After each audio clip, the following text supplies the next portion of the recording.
Hi everyone, welcome to episode 13. My guest today is BJJ Black Belt, Professor Phil Segal. It's time to high five and fist bump. A Jiu-Jitsu podcast for the everyday grappler. Let's talk subs.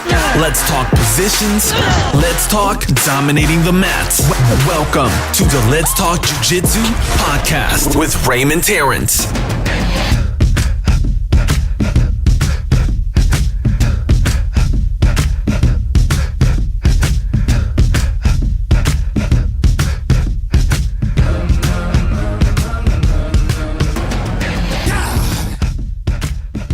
My guest today is a Brazilian Jiu-Jitsu black belt with Brazilian Top Team Canada.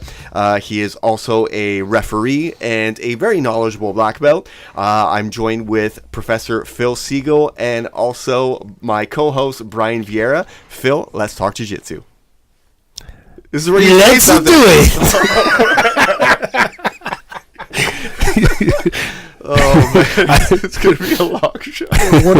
One of these days, I'm gonna come in here as you have to make up a different name for me. I'm just gonna talk with an accent, pretend I'm somebody else the whole time.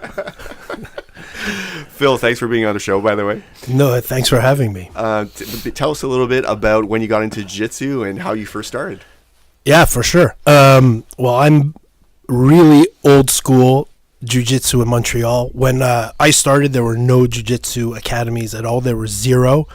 I remember just a few years before I started, we had ordered UFC 1 at my friend's house and a bunch of us watching the basement, and we thought it was fake. We didn't even know if it was real or not. We just thought it was fake, like wrestling or shoot wrestling they had from Japan. So, and then in the first fight, they kicked the guy's tooth out, and we were debating if it was like a chiclet or an actual tooth. And then we found out it was real and jiu-jitsu was real, so I would have...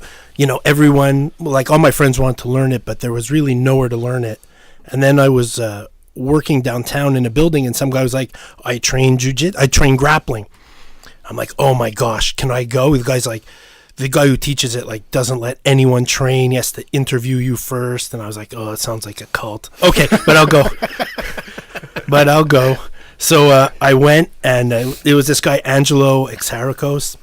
And just for like context, in the city at that time, he was, to the best of my knowledge, the only Brazilian jiu-jitsu coach. He was a purple belt, and he would go on the weekends to Henzo's school and then come back and show us during the week. Was he Brazilian? No, he's Exarchos. No, he's Greek, northeastern Greece, close Brazil, northeastern Brazil, closer to Greece. But yeah, he was a beast. The guy was like super strong, very nice guy, a super great guy. And I showed up for my interview, and he's like, yeah, you can train. I'm like, oh, okay. And I did my first class. There were classes, I think it was Tuesday and Sunday, just twice a week. And he was like a magician. He would show us these moves you'd never seen, but like almost everyone knows. He would show like a sweep, and you're like, oh my god, how did you do that?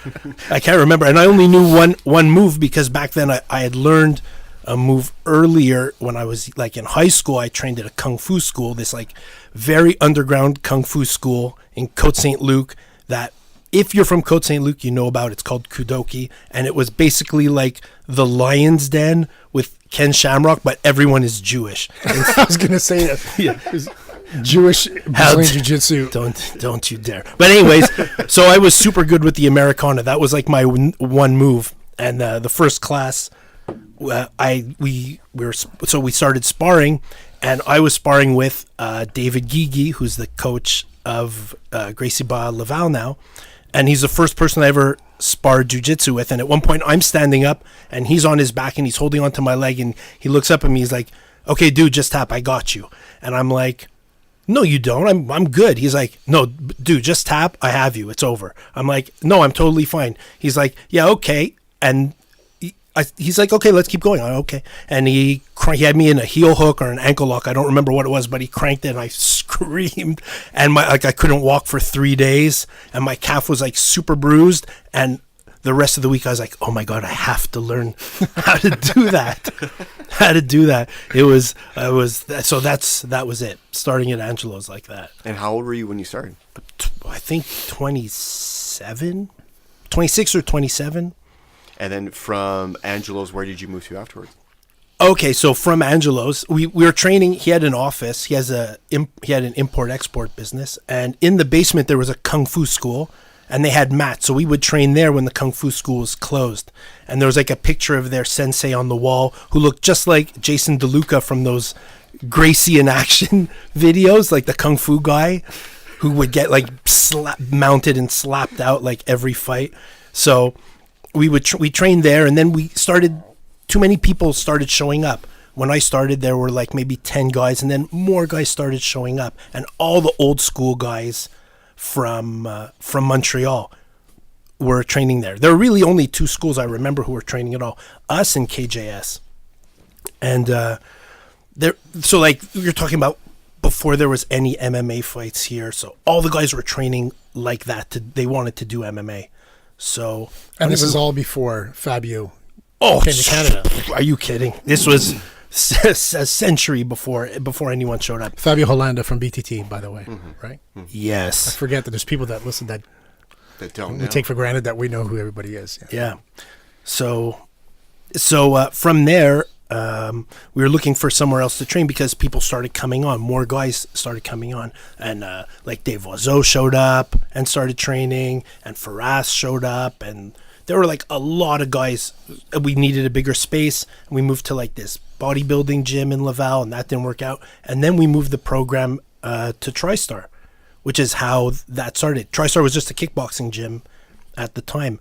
So Angelo moved his jiu-jitsu program there, and that's where I was for like the next 4 or 5 years. And where's Angelo now? He's I don't know if he trains. He had a pretty bad nerve impingement. I know his kids train at Gracie Barre West Island.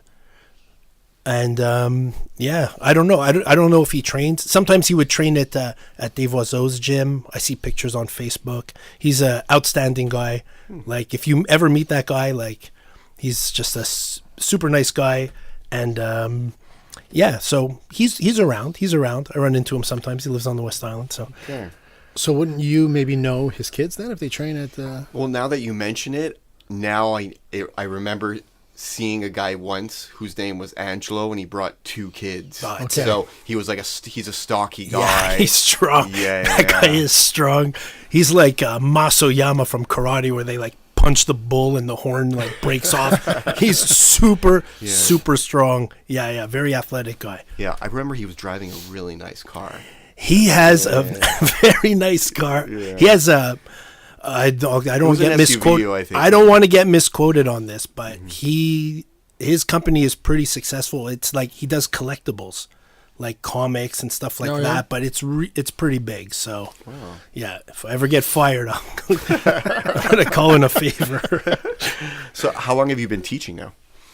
Well, it depends. Even before I was with BTT, I work in a high school, and at the high school, they knew that I was training, and the principal came and asked me one day. Said, "There's some students who want to start like a wrestling club, and can you coach it? We know you do that." I'm like, "Well, I don't really do that.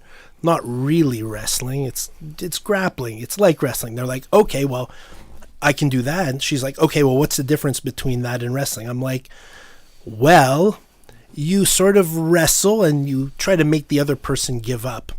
And she's like, "Okay, how do you make them give up?" I'm like, "Well, you like can twist their arms, or choke them." And she was like, her eyes like got really big. She's like, "I'm not sure the insurance is going to cover that." I said, "Well, check." And the insurance policy was like, no karate, no, but it didn't say anything about choking or arm locks, so we were good. So I taught for 10 years a no-gi class at the school I work on the South Shore. So even before jiu-jitsu got popular here, there's like a generation of kids who know kimuras and chokes and stuff like that, and that was super super fun. So it was great because there was this whole culture of jiu-jitsu at the school, and I would take them to tournaments, but there were no kid divisions in that time, so they would have to compete with the adults. What color belt were you when you started that? Zero, because when I started there was no belts. Like Angelo was purple belt and no one under him had a belt. So when Ange stopped teaching because he got hurt, Faraz took over the class. At that time, Faraz also didn't have a belt. So we were just training. There was no belts. There was no hierarchy like that. You knew who was better than you, and it was more about the training. It was not about belts. Were you wearing a gi or was it just no gi? It was no gi. Okay. It was no gi. And I remember when someone with a belt showed up, one guy from Henzo, Mark Colangelo, showed up, who was a blue belt. So for context, the first time a blue belt ever walked into the gym, we were all amazed. Like, oh my gosh. An actual blue belt. He's a real blue belt. From Enzo Gracie. He's going to destroy us. We're like, wow. And then someone beat him. This guy, Dave Ardman, who we used to call Juicy because he was super sweaty all the time. And Juicy submitted Mark. We're like, oh my gosh, Juicy submitted a blue belt. Oh wow, maybe we are good. Like that's where jiu-jitsu was. No one had any. They had belts. nothing to compare it to. Nothing. Yeah. There was a point when the first Brazilians showed up. We were at a tournament at KJS on the West Island, and it was when Phil Gelina brought Wagner Fabiano. From Brazil. He's so careful to bring his water glass to his mouth and it hits the mic on his way. Edit. So Phil Gelina brought this guy Wagner Fabiano from Brazil. It was the first Brazilian guy to teach in Montreal, and he showed up the day of the tournament at KJS. So Phil brought him directly from the airport to the tournament, which was super interesting, and you'd think we'd all have been super amazing, wow, a real Brazilian black belt, but we weren't because he was sick as a dog. He had the flu or something, and he was huddled up under a table, shivering. And so at one point they're like, okay, Wagner and this guy JF Bolduc, if you remember, he's an early MMA guy in Montreal, and a really tough guy, very strong guy, and Wagner just was playing with him. He had him up in the air, he was playing with a little kid, and we were all oh geez. I mean, Wagner just torched everyone, and then in between matches went back to sleep on the side of the table. It was like that. It was wow, if he was healthy, what would have happened here? Wow. And then the level started going up a bit. I don't even remember what your original question was. How long have you been teaching? Yeah. Oh, yeah. So from there. Wow. Okay. There. Yeah. Well, I know the Terrebonne thing is going on. When did that start?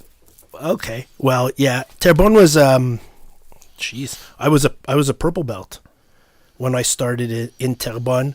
A friend of mine put me in contact with the owner of the school there. There was a karate school and he wanted a jiu-jitsu program. And I was like, oh my gosh, I'll go anywhere to teach for sure.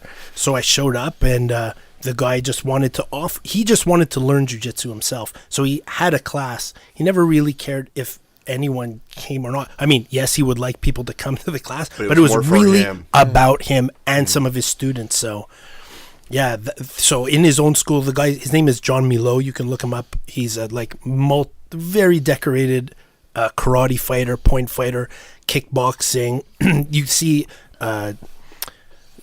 GSP brought him in to train for the Bisping fight with him a bit.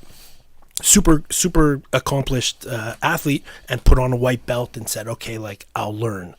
I'm like, wow, that's super no ego. Yeah. So anyways, yeah, so I started teaching there, and then when I got my brown belt, I taught at Orion on the South Shore with Lee Villeneuve. Fabio, there was a class, and then Juliana got pregnant, and he's like, I need someone to teach the class. Okay, you guys do it. So I started teaching there, and yeah. I didn't know that. I didn't know you taught in South Shore. Oh, it's a secret.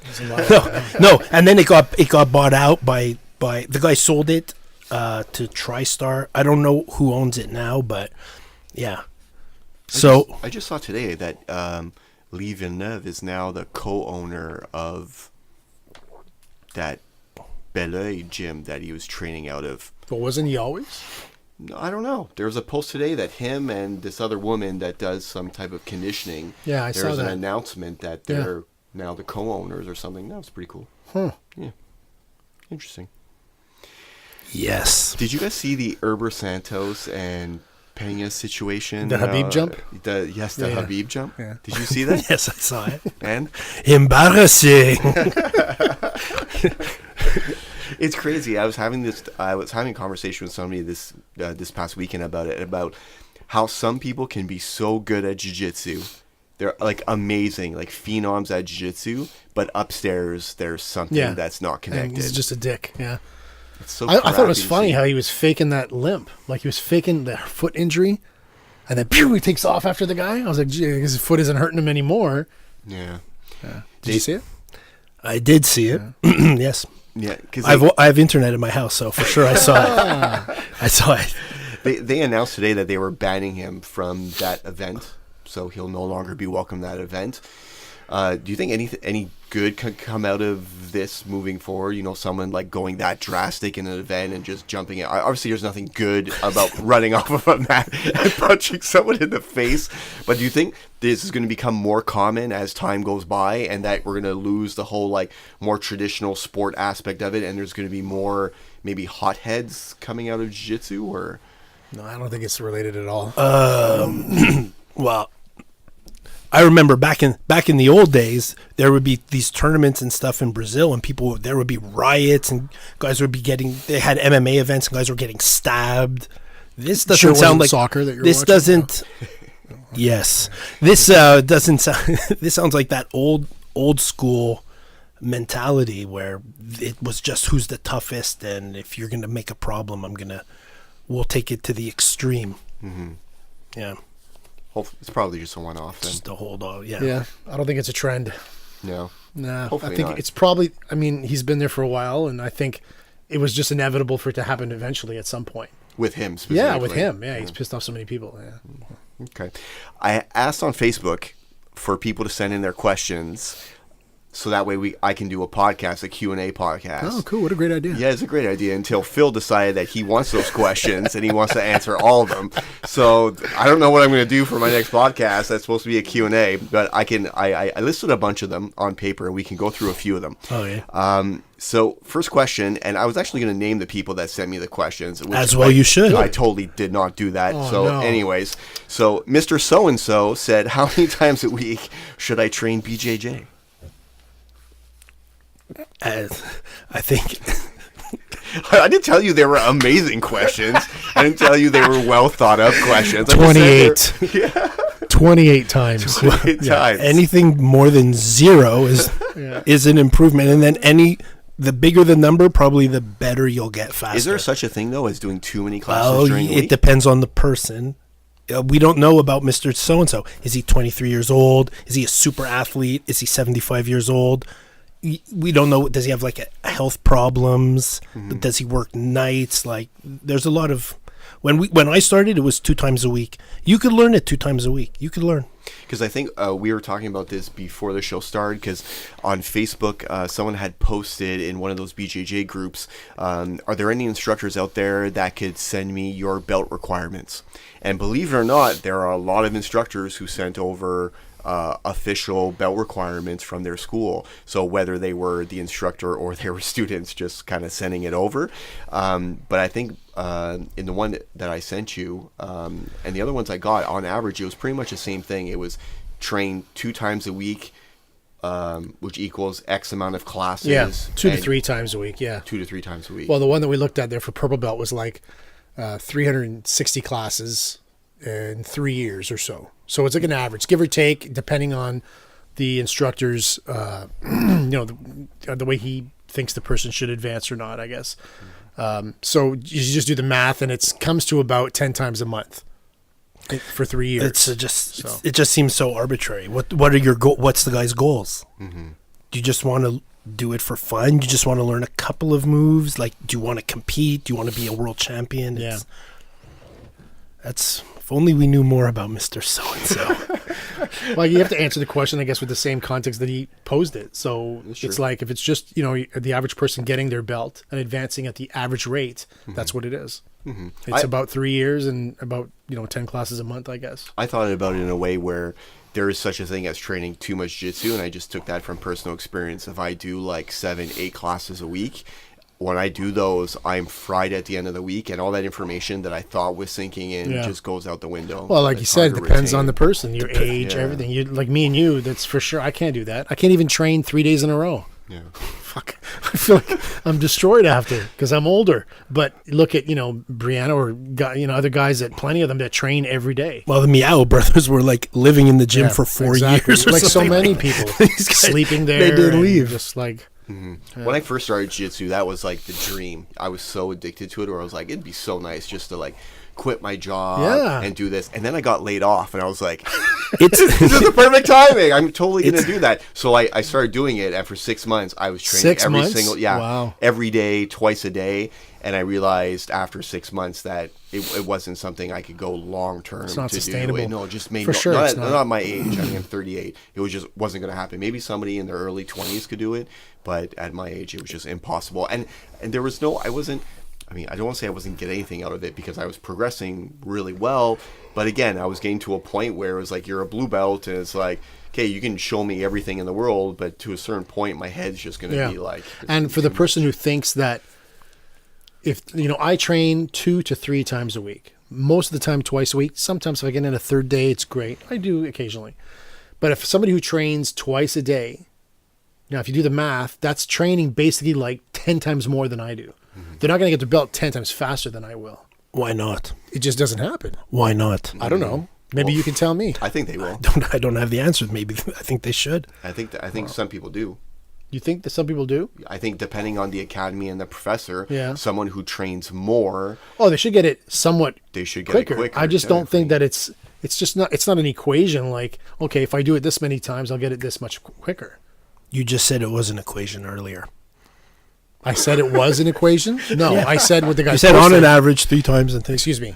That wasn't my opinion. That's what somebody posted. Okay, Right? so it was someone's Don't opinion. try that shit now while we're recording. Okay, So it buddy? wasn't an opinion. Who knows? Anyways, the point is that if you train twice a day, that's 14 times a week, and I train twice a week, technically that's 7 times more, right? So if it takes me 3.5 years to get my purple belt, is it going to take somebody else, 7 times faster than that? 6 months? Right. It's not going to take them 6 months to get their purple belt, obviously, right? Yeah, because if I do 4 classes a week and you do 2 classes a week, it might take me 4 classes a week to even be at your 2 classes. That's right. You might Or learn not even. just as much. Even like I used this analogy before. Phil doesn't like this. That's okay. Let him like. I used the analogy before about doctors. Boring. Right? If they go to med school, right, they're not going to let one guy become a doctor before the other guy does. Noted medical expert Bryan Vieira. That's right. I'm a purple belt in medical jargon. But you understand my analogy? Yeah, I know what you mean. They're not going to become a doctor faster than the next guy. They're going to be doctors at the same time. One will just be better than the other. Right. And I think that's what happens in jiu-jitsu. Right, Phil? Dr. Phil? Perhaps. I think Mr. So-and-so should sign up for jiu-jitsu tomorrow, do a class, and then decide if he wants to go back the next day. Makes sense. Yeah. Second Sound question advice. from Mrs. So-and-so. We'll go with, what can I do at home to be better at jiu-jitsu?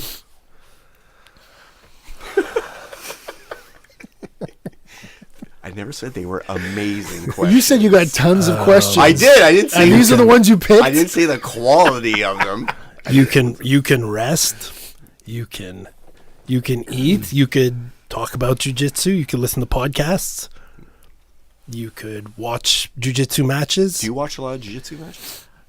No, not a. Well, it depends what you mean by a lot. I'll watch if there's controversial ones or like famous ones happening, but I won't sit down and watch a whole event. How about techniques? Will you look for specific techniques and still like go through the motions? Be like, I'm having a hard time at this, so I'll see if there's anything online that will help me. Yeah, for sure. Just for context, when I started jiu-jitsu, YouTube didn't even exist. Oh, yeah. So A long time ago. it was, that's right. So if we wanted techniques, we would have to get them out of Black Belt magazine.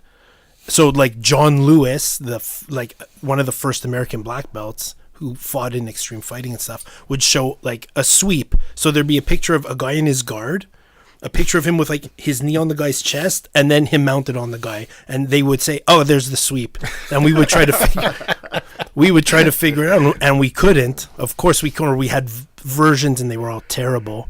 Or there were ads for jiu-jitsu videos.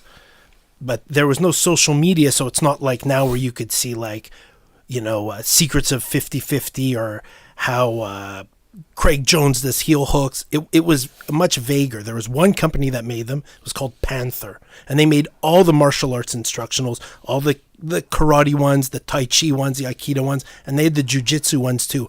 And there was like Walid Ismail's and like Pedro Duarte's Luta Livre one, and you'd watch them and they'd be like, okay guys, here's Ezekiel choke, and he would show how to do the put your arm here and put your hand here and make a choke. And then they would show the replay of him doing it like 4 times, and he'd be like, okay guys, here's a Kimura. There was no transition, there was nothing. There was really nothing, and we wouldn't order them because they were like 600, they were really expensive, so we would get like these pirated copies, and they were like super fuzzy, and you couldn't, and we'd be trading VHS tapes back and forth. So none of this existed. Like watching matches on YouTube, or there's a lot of on like Sensei YouTube didn't even open his dojo yet. Like there's a lot of crappy techniques there, but there's also a lot of amazing techniques there. So that it didn't exist. So Do you think there's value in paying for instructionals with all of the free content that you could find on YouTube? So a guy who's an expert in this does a instructional, charges a couple $100 for it. Do you find there's value in that? Well, I guess so, because you get the information a little quicker than if you were to spend hours on YouTube trying to look for specific techniques, right? Sure, yeah. If you want to pay for it, go for it. I mean, you can learn right from the guys who are the hottest, with like the most like the freshest techniques, the newest techniques. You don't have to learn that old stuff. You could see a crazy move on YouTube, and like the guy's gonna have the guy's gonna have an instructional about it a week later for $39. Right.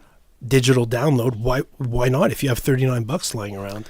I don't think I would spend the money just because of that reason. There's so much. And even like the other day on YouTube, I just happened across a video of Damien Maya's, he did a seminar at Andre Galvao's school, and it was a 35-minute video. The whole thing. They just basically edited out all the boring parts in between, the dead space, whatever in between. So it was in essence the whole seminar wrapped up into 35 minutes. And I watched the whole thing with Julio on TV. Instead of paying $100 or something for this. So who's Julio? Julio's this other amazing yellow belt that I know. 2-stripe yellow belt, 9 years old. My son. Do you think at like $150 or $125 is too much for a seminar? You think that sounds? It's not. Depends on who's going. If you think it's worth it, then for sure you pay to go. Yeah. How much are those Hickson seminars? Are They weren't that much, actually. Are they a lot? They weren't. I think it was like $80 or $90. It wasn't that much. That's good. I was very surprised. I was like, that guy could charge $200 a seminar. And people would. Well, for privates, he probably does. Yeah, probably. Yeah. Yeah, I saw that Keenan charges $425 for a 1-hour private. That's ridiculous. Well, if you have the money for it, And he has the demand. He probably does it because he has the demand. Yeah.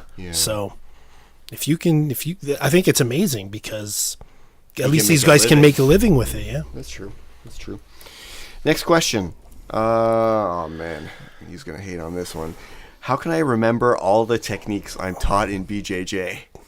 That's a good question. Okay, good. You can't remember all of them. Well, should probably keep a journal. Have you ever kept a journal? Which you Yeah, did. big time. You Ray kept a did. journal? You did, didn't you, Ray? Yeah, Yeah, you did. I did, and every now and then I'll go add to it. So when I was a blue belt, every day, every class, I would put something, a 1-liner or a 2-liner, just not too much. It couldn't be too detailed. Just a key point that I needed to remember for something that happened that day.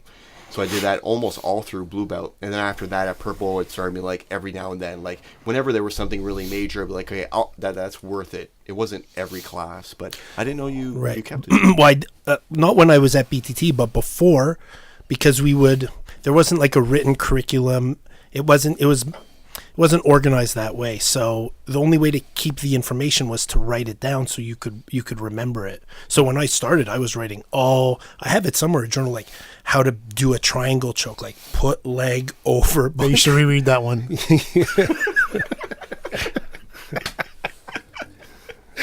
Do you keep your journal on like scrolls like this? No. Okay. No, on books. Yeah, I have it all written down. All right. Next question. How do you deal with a jiu-jitsu spaz? I'm sure you have tons of advice because you get a lot of guys that come in, I guess, that either do their first class or guys that have, done a few classes, but they're still super spazzy and all over the place. How do you deal with a guy like that without getting injured, obviously? Well, you like, there's nothing more dangerous than a white belt. It's, especially if it's one of their first classes, if it's a young guy, Super strong. Testosterone is up, and they're nervous. I try to put them at ease, and I don't really go too hard with them, but they're not choking them out. They're thrashing around. You know what I mean? There's knees and elbows that are flying. It's almost like it's more of a Muay Thai fight than jiu-jitsu. Muay Thai on the ground. It can be expected, and you have to. And there's certain positions where it's more likely to happen. If you have side control on them, that knee is the knee is coming up, right? Because they don't want to get mounted. The knee is going to come up.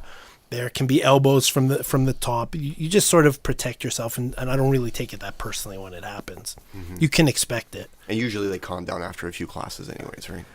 Hopefully, yes. Hopefully. Next question. Is it normal to plateau in BJJ? Yeah. I think if you're going to try to learn anything long term, it's really normal to plateau. You can't just keep improving. Even if you are improving, there's going to be parts where you're going to get stuck, especially if you're learning new stuff, and it depends if it's even a plateau, because you could level up and be in you go from blue to purple and you go to a tournament and you're like, I'm not getting better because I'm getting killed at these tournaments because the level is so much higher at purple than blue, and there's so much more depth. Mm-hmm. Do you know what I mean? Like, a really seasoned purple belt could be a purple belt for 3 years. The guy's almost a brown belt, and they're amazing. Yeah. And you may perceive that you're plateauing when you're actually not really plateauing at all. The level is just improved around you. So, yeah, it's going to happen. It just takes dedication not to quit. If you go to jiu-jitsu, I never cared about belts. I trained for years without belts. I never asked for a belt. Most of my belts, I really only wanted a blue belt.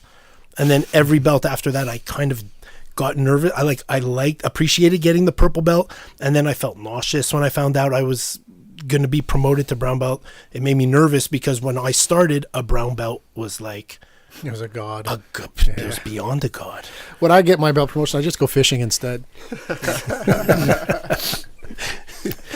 That attitude, though, that you're talking about getting nauseous and stuff like that. I was just watching an episode of Everybody Loves Raymond, where Raymond he won Writer of the Year, Sports Writer of the Year, and then he gets promotion. You guys watch this one? No? Yeah. And he's freaking out because he doesn't want it. Nothing good can come out of this, and he's freaking out and everything. So you get that promotion, and now you feel like you have some kind of expectation, I guess, right? I think a good way, too, for people that think that they're plateauing internally in their academy is to go out and compete. In a competition, in a tournament. Yeah, exactly, sure. In a tournament. Because you might think that you're plateauing, but it's just because you're going against the same guys doing the same thing over and over and over. Or it might knock you down, too. Yeah. Hey, when I just got my blue belt, I'd been a blue belt maybe 2 months, and I said, yeah, I'm going to compete. I want to compete before I get too old. And I got fucking smashed. The guy I fought was a seasoned blue belt. He was almost a purple belt. So I kind of didn't think about that, right? But then this goes to like what you were just saying about you might be new at your belt and you think you're not doing great or you're plateauing and you're getting smashed by other purple belts, same color belt as you, but it's because they've been there. They're almost a brown belt. Like there's a fine line, right? Mm-hmm. So, yeah. Someone asks, again, don't know who this person's name is. Mr. What's his name? Mr. What's his name? Best way to get out of a slump? That sounds like the last question. Yeah, but it does sound like that. But just keep training. I mean, if you're going to train just to feel good about yourself, who trains jiu-jitsu to do that? Sometimes you feel good and sometimes you feel terrible. Oh, yeah. If you go and train and it doesn't go your way, or you get injured and now you can't really, and you're not 100%, and guys are getting over on you a bit, like, you're always going to feel bad. It's going to test your ego. It's going to test your feelings. If you're in a slump, the worst thing is just don't quit. Just keep going, keep training. Like Jocko says. Good. I don't know. Good. Who? Good. Jocko Willing. I tried to listen to his podcast, and it just didn't work for me. I can't do it. I like him, but I like sound bites. Yes, of what he has exactly. to say. This is Jocko Willing. No, he says, something happened that's bad. Good. That's his whole thing. Just Well, I little like that speech one. on That's YouTube like about 2 that. minutes or something. Yeah, that one's good. Good. But then I went to his podcast, and I was like, I'm going to listen to podcasts. If that was good, his podcast must be great. Yeah. It's just a No, guy it's talking. not. Yeah. I don't know. I can't do it. Well, what did you expect on a podcast? Yeah, but it's one guy alone, like trying to be a motivational speaker With but no audience. With no audience, no Yeah. nothing. I found it kind of odd. Yeah. Plus, he didn't talk about living in a van down by the river, so I was super disappointed by that. I don't get it. I don't get it. Explain. If I have to explain, it's just not funny. All anymore. I'm having a hard time tapping people. Is this normal? C question. These questions. Sorry. What belt or was it your first class? I guess it depends on who's asking the question. Yeah. Yes, it's normal not to tap people. Yeah. They don't want you to tap them. Oh, I talked about this before. I didn't want to mention any names, but there's somebody you told me about that we know, black belt, didn't start tapping people until he was, a purple belt or brown belt or whatever it was. Oh, you know who I'm talking about. Jacob. Yeah, Jake. I didn't want to say anything, but, my friend Jacob, for sure, started jiu-jitsu, and until purple belt, I'm not sure if he submitted anyone. He was like a video game character you create, and you get like points to put on different attributes, and he's like, I'm gonna put like 100% of my points on defense and nothing anywhere else. So his style was just like Muhammad Ali. He would just lie there basically in this weird reverse fetal position, and you would try to tap him, and after a while it got really hard to do that. Yeah. And he would let guys spend 4 minutes trying to tap him, and then they would be exhausted, and then he would activate. Yeah. And that's how his style developed, which is Very like unorthodox style. yeah, but that's more about jiu-jitsu than it is about Jacob, because no matter how you do it, if you do it long enough, it will develop into something that will work for you. That's functional. Yeah, sure. Yeah, for sure. And I guess if you're fighting people that are the same belt level that you, or always fighting people the same belt level as you, it's going to be harder to tap those people if you're always fighting someone the same caliber. Purple against purple bull. Purple against purple bull. Purple bull. It's a new color. Yeah. Purple against purple, or blue against blue, or white belts against white belts. I mean, it's kind of like a clash of belts where you're probably going to tap people out a little less because you're fighting someone on the same level. So it depends where this guy asking his question from. I don't know. It's probably the same guy who's asking this next question, because I think if I ask it, Phil's going to flip the table. So I'm please really ask scared. it. No. Is Brazilian Jiu-Jitsu a sport or a martial art? I thought I was going to stop right there. Is it a sport? Is it a sport or a martial art? Yeah. I guess that depends on how you use it. Yeah, definitely. If you use it at a tournament, it's definitely a sport. Yeah. And screw sports jiu-jitsu. I'm officially done with that crap. I'm done. That's it. I told people it's over. I'm not doing Sub another. only? I'm never paying money to do another Point tournament. point tournament ever. I don't care. So let's get into the whole referee Ever. thing, because, we got the man right here for that. Yeah, well, we spoke a little bit on WhatsApp, or you had passed your comment about what had happened in regards to the decision that the ref gave me 2 weekends ago. But I mean, I really think, like I said, that sub only is the way I'm going to go. I'm not paying for another point. And even like, I enjoy watching it, but I enjoy watching the match. I don't enjoy like, the guy won by advantage. I'm not paying too much attention about the points, and I'm paying attention to the movements and the subs and this and that. But the whole point system is just, and I was comparing it to point karate. I was talking to somebody about that this week. So everyone judges point karate like that's the worst type of karate you could possibly do, especially coming from our type of karate, Kyokushin karate, where it's very physical and it's full contact. Point karate, and I have an old karate student of mine. It's a kid who left my school and went to another type of karate school, and they do point sparring. And the parents were telling me that he hates karate now, and he's really not having a good time, because you literally just have to graze the gi and you get a point. You get a point. I tap you on the top of the head and I get a point. And I was comparing it to what happened last weekend with point jiu-jitsu or sport jiu-jitsu, whereas I could just graze you in karate and get a point. I could tap you in the head, I get 2 points. And I was kind of comparing it to jiu-jitsu too, where, you know, like I get a crossface and an underhook, I get an advantage, or, you know, I pass your guard and I get points, I get mounts. It's not as representative of a real fight. Right. Yeah. Right. It's a game. I strongly disagree. Yeah. The point system is designed to follow what it would be for a real fight. I think that's how it originated. Yeah, that's how they came up with the scoring system. Right, and we spoke about that. Like, I get the mount, I'm in a dominant position to throw punches, therefore I get more points, right? Sure. I think the question was more about, we were using your fight as an example and Gumby's fight as an example, where it's like wasn't he at an advantage? Like, not technically speaking as a ref, but wasn't he at an advantage when he got up with the guy's leg for a single and he was, you know, throwing him off balance to get a single leg? Now, technically, no, he didn't get it because he didn't get his ass to the ground. No, because having an advantage is not scoring an advantage. The word advantage doesn't mean the same thing. Right. Scoring an advantage in jiu-jitsu, in a gi tournament or no gi, there are certain qualifications for it. Almost doing something good is not an advantage.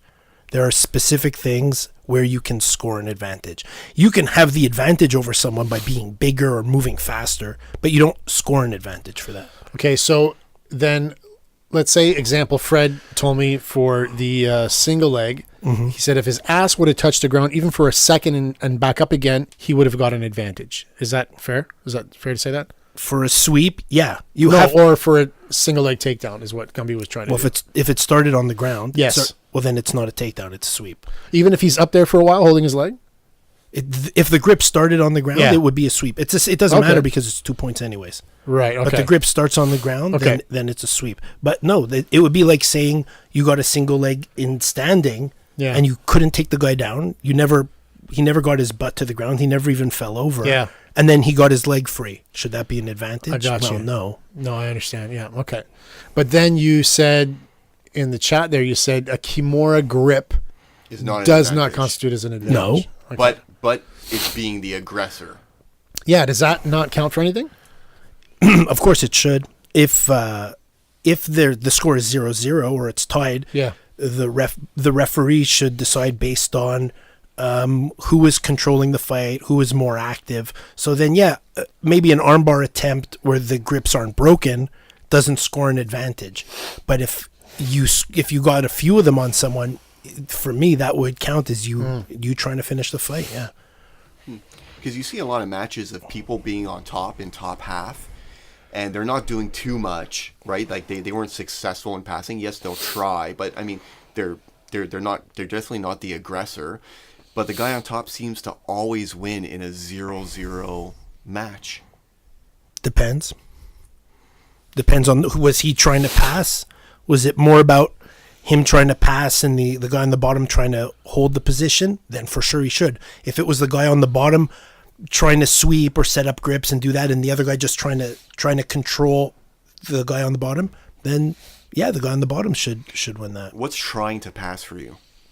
Trying to pass someone who's trying to secure underhooks. They're pushing the legs. They're actively trying to improve their position. They're not accepting the position. But is there a particular moment where you say, okay, that was an advantage right there for that pass attempt? No, it's not. No. Yes. A pass. No, because you're talking about scoring an advantage. Yes. Scoring an advantage, you have to almost pass. Okay, but where's that line?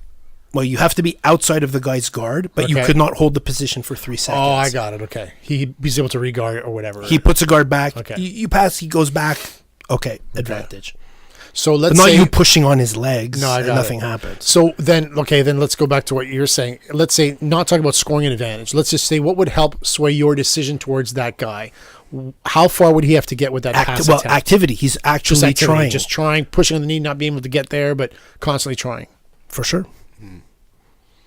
Yeah, because sometimes guys will just accept the position and sit there, or they're nervous, or the guy on the bottom is his hips are moving in a way where the guy feels too threatened to try to pass. Okay, well you're just going to stabilize and sit there. That's not trying to pass. So then, that fight with Gumby. What was his opponent's name? Beno? B-E-N-O? I don't know. Bino? Let's call him Bino. He was good.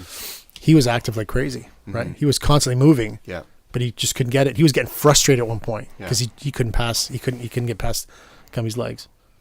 Yeah. So if you look at it that way, maybe Maybe he did. Maybe he did merit the decision of the ref. Yeah. What was his name, ref? I don't know. I do not know. Yes, you do. It's not an easy job. Reffing ain't No, easy. it's not. No, I'll no, tell you I'm that. sure it's not. You better have the heart of a lion I if would you never want to do it, step on yeah. the mat to do that. That's when I go back to the same thing. People that are reffing should be, again, I'm already about to contradict myself. But like, I want to have a guy what who you're has gonna say. tons of experience reffing. But I mean, you got to start somewhere. So that guy that is now my arch enemy, and I can't wait to meet him eventually as a black belt when he gets his black belt, because I will make it there at some point in time. I mean, he needs to gain experience in reffing, and maybe he did make a bad call and he didn't want to admit to it, but maybe he thought about it later on and be like, oh, maybe I should have given it to that It's guy. hard. And the question is, like, how much training did the refs have? I mean, compared to when back in the old days, I don't even know how they scored matches in Montreal. No one had any idea what the scoring system was. No one knew, and there'd always be these rule meetings. And I remember once a guy was asking, are there any questions? A coach from some school asked, yeah, is it 2 points for knee on stomach if I'm on the bottom and like the guy's side control, but I managed to put my knee like in between to push him off? Do I get 2 points for that, right? They're like, what are you talking? Like, nobody knew anything about the rules. People really know the rules now. When I started reffing in Montreal, people didn't know the rules. When was so that? well. When did you start reffing in Montreal? I don't maybe 2010. It's when they started the Abu Dhabi trials, and we had been going over in class the point system. So Fabio would have guys sparring and then someone watching and doing the points. And I loved it. I thought it was great. Like, it was, because then you really understand, like, what is a sweep? Like, I thought me reversing this guy, well, that's not worth any points. Right, it's right, just, right. it puts you in a different position, a reversal, but not points. That was super interesting. So then Fabio said to me, and I was a purple belt then, I think, that there was a Abu Dhabi trial in New Jersey coming up. He's like, are you doing the competition?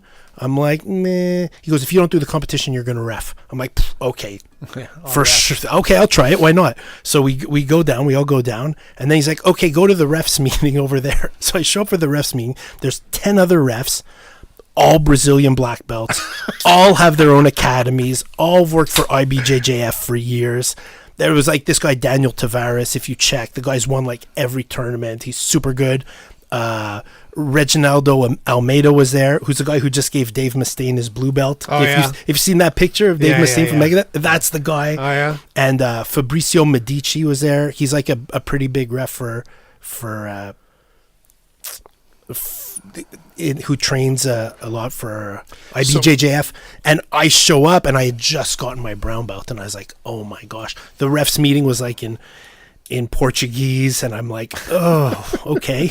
And they're like, hey, you go with Fabrizio. So he like brought me over to the blue belts, like the big blue belts. He's like, they don't move too much. This is good. So we shared a mat, and I would go on. He'd be like, okay, you go on, but watch me. So I'd be like, okay. So I'd be like, combats, and they would start, and like there'd be a takedown. So I was pretty sure. So I like raise my hand and I look at him, over. and he's like, gives me the nod. I'm like, okay, 2 points. I knew it. Phew, I knew it. And then there would be, but the hardest part were the advantages, because I wasn't 100% on that. So the guy would like, I thought almost I thought he should get one for a submission. So I would like bring my arm across to do it, and I'd look over and he'd be shaking his head no, and then I'd like have to turn it into like I was scratching my back. and then when I came off, he's like, no, okay, Phil, no, this is for that. So when I started that whole day, I just got coached in how to referee by this guy, and that was he totally groomed me. I learned more in that day than like almost the rest of the time I did reffing. He was very, very knowledgeable and experienced. So yeah, I felt very confident afterwards.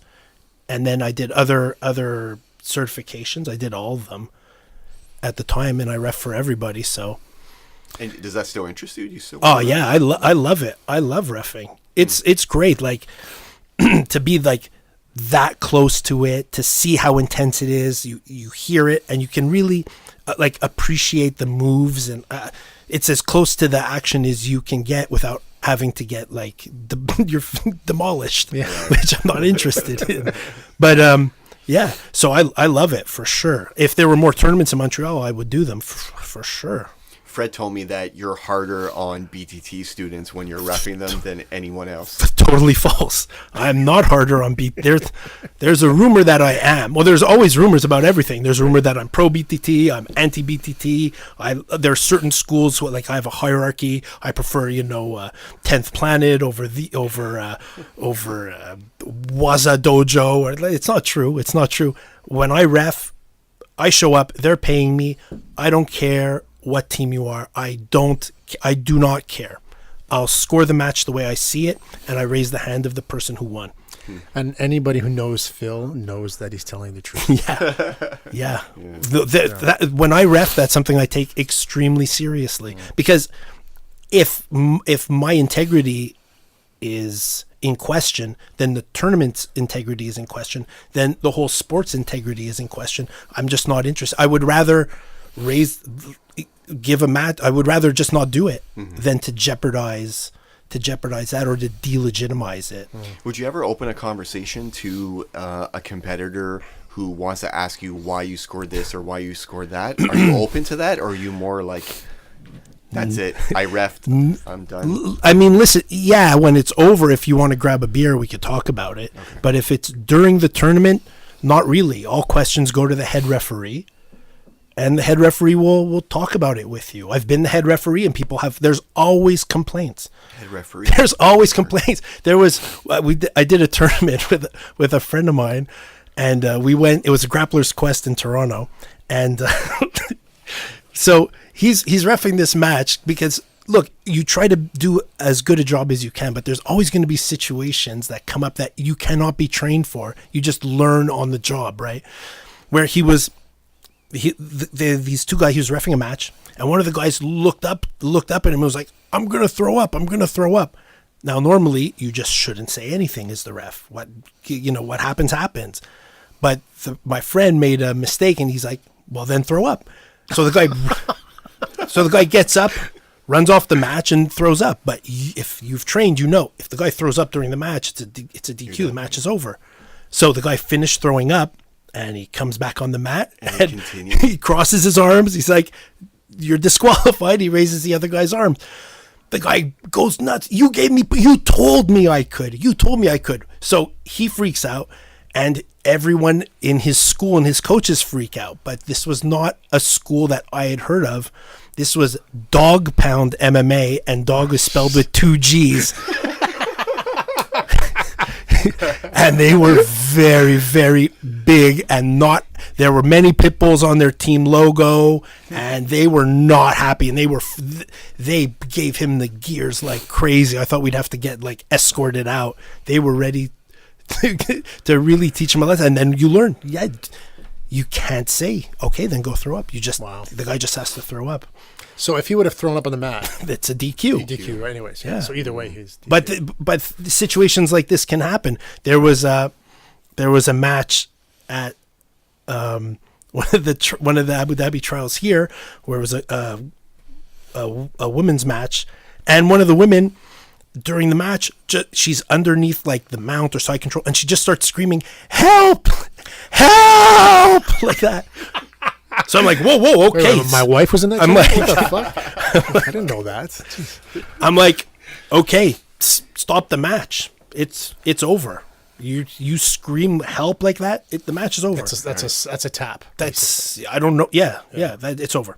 So I raised the other girl's hand, and she got mad at me because she like, no, I wasn't screaming for help. I wanted someone to coach me from outside the barricade. And I'm like, no, you can't. You can't do that. And she went crazy. She blasted me online and everything. And she was BTT. So there's my BTT bias. But things like that can happen all the time. So is any kind of outburst of vocalization considered a tap no matter what they say? Or in a submission, if you make a noise, okay. In a submission, then that's automatic. So let's say that same lady was on the ground and she was, on her side and mounted or whatever, and instead of screaming help, help, she screamed Somebody coach me really, really loud. I don't think no that That I wouldn't don't- have been I don't- that would have been a submission. It would be it would be very bizarre. Very but bizarre. But so is help. no help is safety now. Yeah. I think she may be. I don't know if she injured. Yeah, is she yeah, having a panic attack? I don't know what's going on. Yeah. The match is over. You should specify, but that's never happened before or after. Have you ever had a situation where you got somebody win the match and go into celebration mode, but have it be a little bit too intense and then have to DQ them? The answer is yes. Are you serious? Yes. At the last time curious of that. the last time I refed was 2 years ago, I think, at the Abu Dhabi trials in Ottawa, and there was a competitor who he had done something and he had earned a penalty. I don't know what the penalty was for. Did he have his fingers inside the gi? I don't remember what it was, but he scored a penalty. So that's one. Okay, no problem. And then he turned to me and was like, "Hey, that shouldn't be a penalty. You can't talk to the ref during the match." Another penalty. Okay, that's 2 penalties. Match goes on. He wins. He jumps up. He's very happy and he's By excited. submission? By submission? I don't remember. Okay. It was a tough match. It was a tough match, and he was a young guy, and he was very excited, and he ran just a bit off the mat to like celebrate, and his coach was like, "No, go back," and then he came back, and he had won the match, and I said, "Listen." Oh no! I raised his hand. He won, and I said, "Listen, just so you know, I could have given you a third penalty for you running off the mat and DQ'd you, but I didn't. Just don't do that in your next match." And he goes, "I don't care." And the first one you gave me was bullshit too. I said, "Oh, okay. You can't talk like that to the ref. DQ. He's out of the tournament." Oh my God. Wow. So yes, it's happened. Not, and it wasn't for the celebrating, because I was going to give him a pass on it, because it's not like I go there looking to DQ guys. Right. People pay a lot of money for these tournaments, or they travel a long way. I'm not out to power trip. Believe me, the day is very long, and in a big tournament you could do like 100 matches. There's no need to. You'll get your chance to be the official, I guess, if that's what someone's into. But that one was undeniable. So just going back to what you said with the DQs, does that mean 3 penalties in a match is a DQ? I just assumed that believe because of what so. you said. Yeah. Okay. Didn't know that. I see. Because I looked up online to understand the point system a little better, instead of like, I've been through the IBJJF rule book, but it's so long. That's the so much standard. stuff, just the standard. Is the course really worth it? Do you think? Like the I think it's $125. If you want to ref, you have to do it. So there's no question about that. If you want to ask questions to them, that you have that. And when you go to these, a lot of times people have questions. A lot of the questions are very easily answered, and that's fine. But sometimes people have really good questions for certain moves, or it's definitely worth it. I wrote down just a note, just to maybe talk to Fred, or just have an idea, maybe of being able to do a class, or a prep class, just maybe like a 1 hour every now and then, to be like anyone who's interested, to competitors, if you're planning to compete or you're soon, to understand the point system a little better. If you guys can come, if you have any questions, I can answer and go through like the motions, because I think there's a lot of people who just have no idea, and especially those little intricacies, like example of the questions that I have about being on top. Like, I guess I should just always be on top. You know what I mean? Phil, maybe you should start a YouTube page, maybe YouTube channel Yeah. with There's referee points with Phil Segal. I know people who made videos about how to tie your belt. Yeah. So I think there's enough content on this, and there's great videos for reffing. For reffing, yeah? Yeah, Oh, yeah? sure. Oh, okay. I've seen some. I don't go and look for them, but for sure there's ref breakdowns of famous matches and why people scored things certain way. Yeah, there's a lot of info. Are there any refs that have been refs, let's say as long as you have or whatever, that you think they're not good refs? Well, and what are their names? No, it's hard to be a ref. Yeah. If it's hard to do. There's a lot of pressure. It's important, especially if you train. You know how important it is for people who are competing. They take this seriously. They've been training for this, or they're just in constant competition mode. This is very important in their life, and they may have paid a lot of money or traveled a long distance, or there may be a lot on the line. You know, a big tournament can have a trip to the Worlds. Yeah. Ooh, there's a lot of pressure to ref, as you really don't want to make a mistake there. There's so much on the line. So Okay, so then let me rephrase the question. Are there any refs that you know of that have made major mistakes or fucked up, like big, where things like that were on the line? yes, every ref has made mistakes. It's impossible you don't. So make you've done that mistakes. too, then? For sure, I've made mistakes. With big things riding, or was it? I mean, I don't want to say that one tournament is more important than the other, but well, the other guy always thinks I made a mistake. Yeah. But I definitely know there were calls where maybe I was wrong. yeah, Yeah. or like not even your fault, but like look at the UFC on Saturday. Fucking early stop Robbie it. Lawler and against Yeah. Askren, Sure. Ben Askren. Sure. Like that was crazy, but even These me, guys are getting paid a lot of money also to Yeah, ref but- these matches, right? But Dean is really good. I mean, he's considered one of the better ones, right? Top 3 at least. And you see Robbie Lawler's arm go down. I thought he was out too, man. But then it goes to show you that it doesn't matter at what level. Like, Yeah, people are going to make how good you mistakes. are, yeah, You know, exactly. he's getting paid tons of money to ref, and like even him, Well, for all amount the of scenarios time are that he's different. been Every scenario, each scenario is unique. Yeah, I guess. And that he had that weird like headlock position. Robbie Lawler had. Yeah, his that arm like up on that top. the bulldog choke.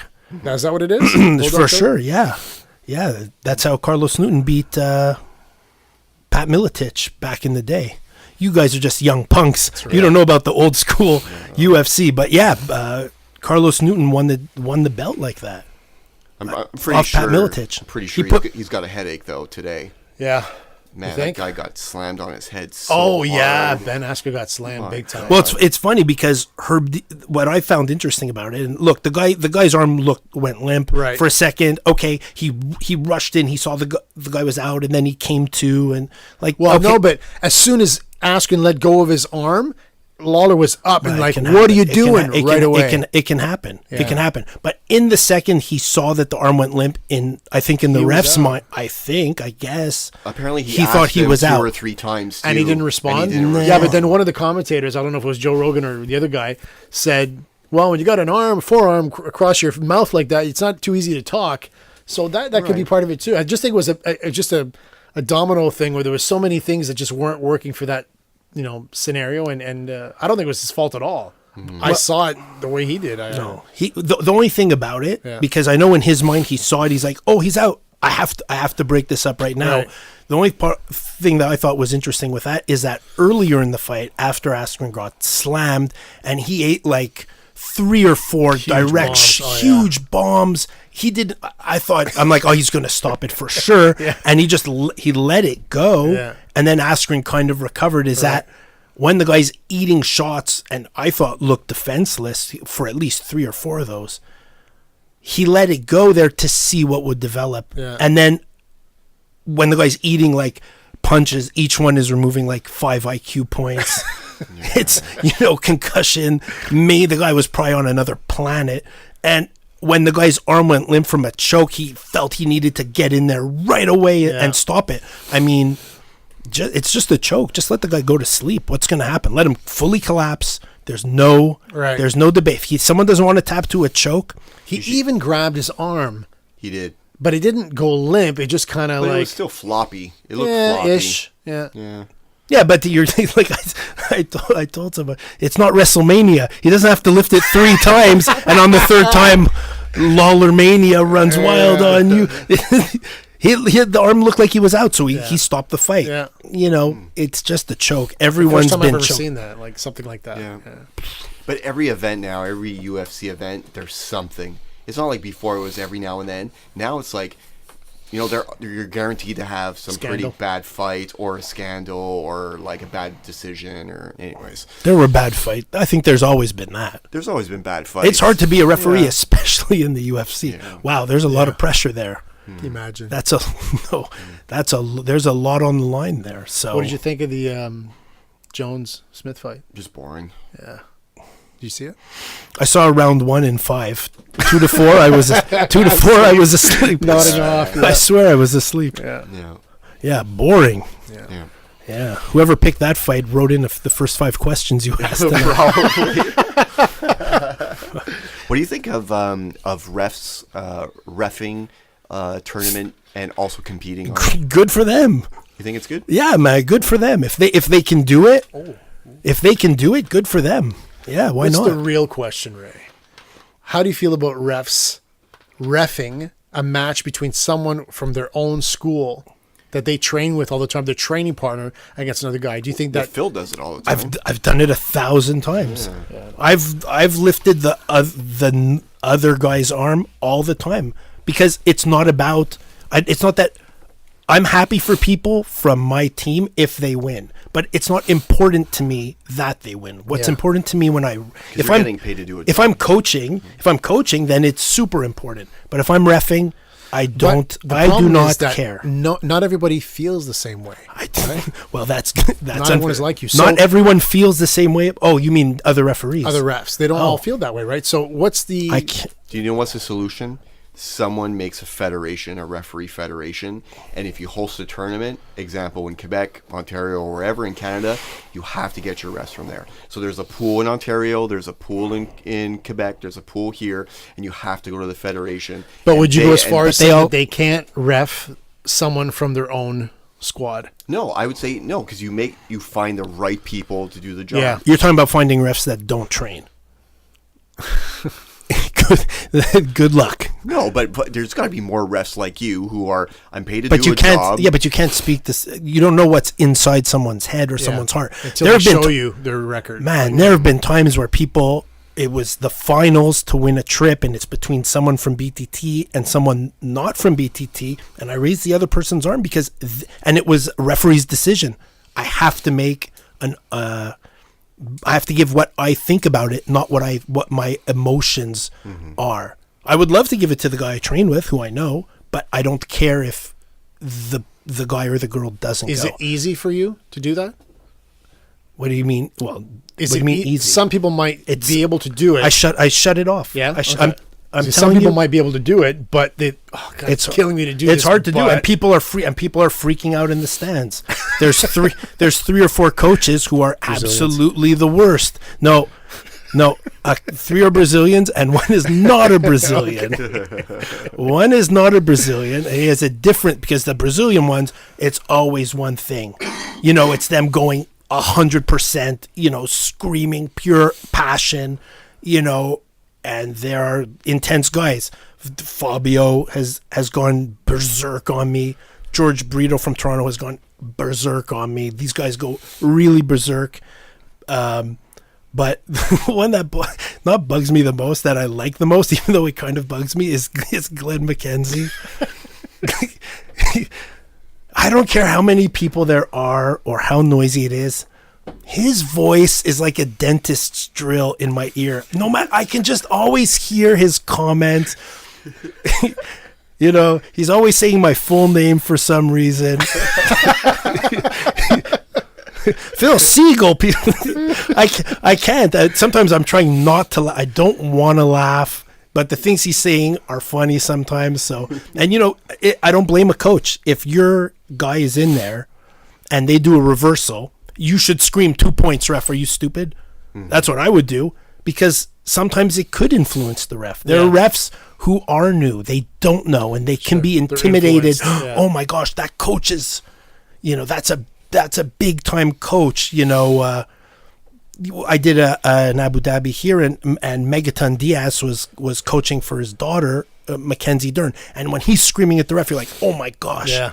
Man, who am I to say what's a sweep and what's not? So you could get in people's heads. I've coached and I've done it. I've gotten in people's heads and got points that weren't deserved.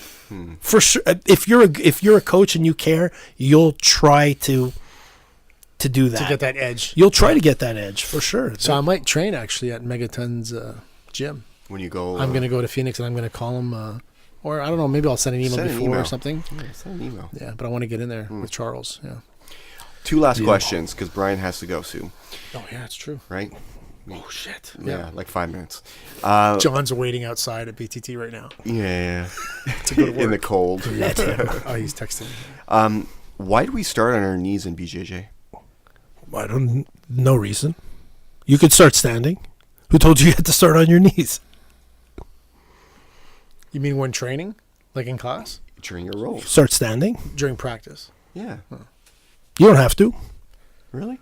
Sure. Yeah. You don't have to. Obviously, it's more a question. Why of do people? space. Why do people do I it? thought it was. there. I thought it was a great question because I thought about it and I was like, Why do we do that? yeah, Not why 'cause- do we have to do that? No, because don't why have do we to. do it? No, because I've never started just standing when the guy's on his knees and be like high five fist bump and then start rolling. When when I started, when we trained at TriStar, I don't remember ever starting on our knees.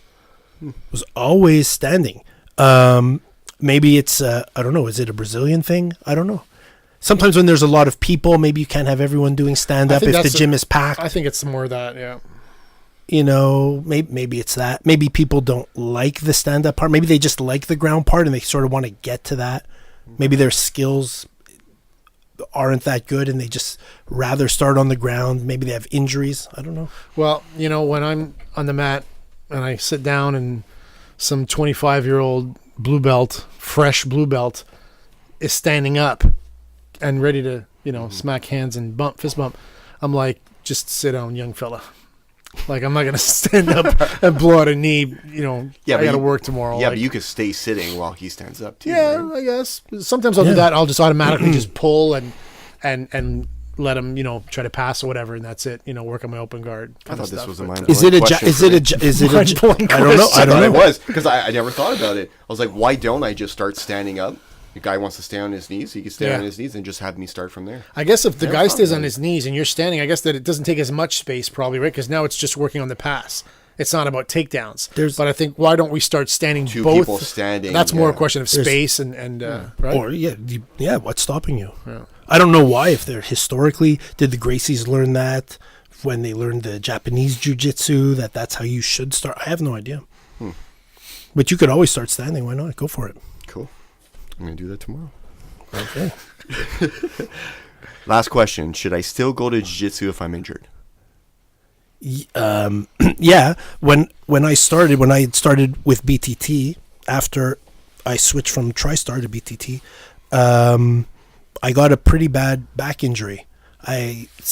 Just warming up lifting weights, I'd hurt my lower back. So my L4 and L5 ended up leaking liquid, so they got all desiccated, so there's less liquid in them, and I had an S1 nerve impingement. My back was wrecked and my right leg was wrecked. It was bad. I went to classes the same schedule. I knew if I stopped going, then I would just fuck it, quit. That would be it. So I would go to class, I put on my gi. Back then we would bow at the beginning of class, and then I just go sit on the side and try to do some sort of whatever physio exercises I had to do. But I put on the gi and I started class, and then I stopped class. And then when I thought I was good enough, I said, okay, I think I can start practicing techniques, but I couldn't practice all the techniques, that's for sure, because some closed guard killed my back. Certain positions I couldn't do, but I did the techniques that I was able to do. And then when people sparred, I just did my physio and watch, and that went on for months. And then when I started sparring, I'm like, okay, I could start in half guard bottom, but if the guy passed, I didn't have the mobility to move. So I just would lie there and just get a beating. So yeah, I think there's value in going if you're injured, just to stay current. You'll still learn watching. You're still in the environment. I think it's better than sitting at home. I totally agree. And would you say that you improved another part of your game because of the injury?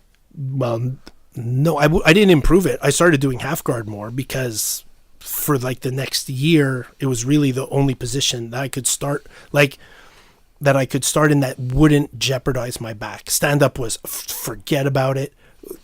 I could put certain guards, but I couldn't close my guard. So yeah, it didn't improve. I'm not sure it improved it. It changed it. It changed. So you probably wouldn't have the same style necessarily today if you didn't injure No, for that. sure not. For sure. So not. Fred, same thing. He said when he blew out his knee, he had to have surgery and everything on his knee.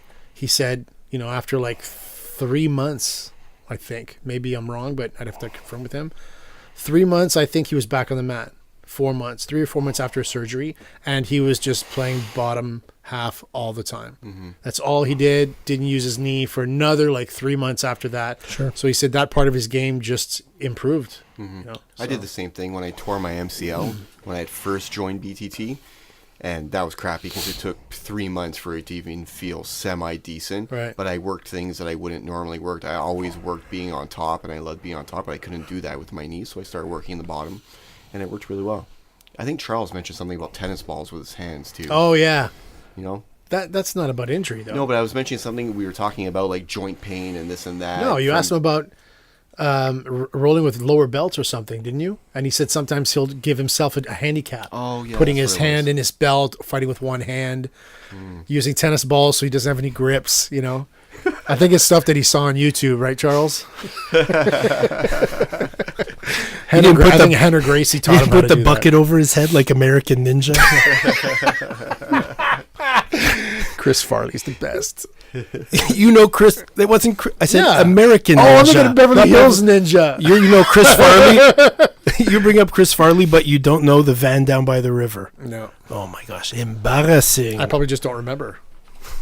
He has a super fight coming. Did you see Charles? Chris Farley Chris Farley's No, super- not Chris Farley. Charles. He just Against posted Jimi it. Yeah, I Hendrix. did against Guitar, right? Yeah. Yeah, I saw it. Yeah. I'm like, That's gonna be really maybe you good. should sponsor that event. Maybe.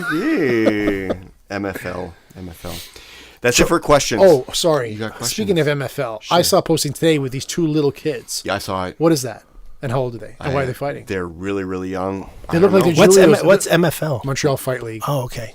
Yeah. And But who's these Charles? kids are like Charles McDonald. He's the instructor at West Island Oh, yeah, Jiu-Jitsu. yeah. His last podcast. Yeah. That was Nice fun. guy. Yeah, Very It's nice fun. guy. He does a great Bane impression. Oh yeah. Did you hear it? Covers Yes. his mouth and Yes, that's how Bane impressions go. But can he do a Borat? Phil, Can thanks you for do a being on. Borat? No. What? can you do a Borat? That is the cue. Okay. We are out of here. Okay. Thanks for being on the show, Phil. Thanks. You're Thanks for welcome having me. anytime. Guys, you can check out Phil on Facebook, Phil Segal on Facebook. Are you also on Twitter and Instagram and all that fun stuff? Yeah, I just got on Twitter and Instagram. I have, but I don't have any pictures. But I have a bunch of followers. I don't even understand how that works. So it's kind of weird. There's Snapchat. I'm not 100% sure about that. All right, so let's stick with Facebook. Yeah, you're not getting nudes. There's no nudes, but yeah. All right, one more question for you. Oh. Are you like your mother? Bye, guys. Amazing. You've been listening to Let's Talk Jiu-Jitsu with Raymond Terrence. Go follow us on Facebook and Instagram. And don't forget to subscribe to our YouTube page. Turn on notifications and press that like button. Thanks for listening, and we'll see you on the mat.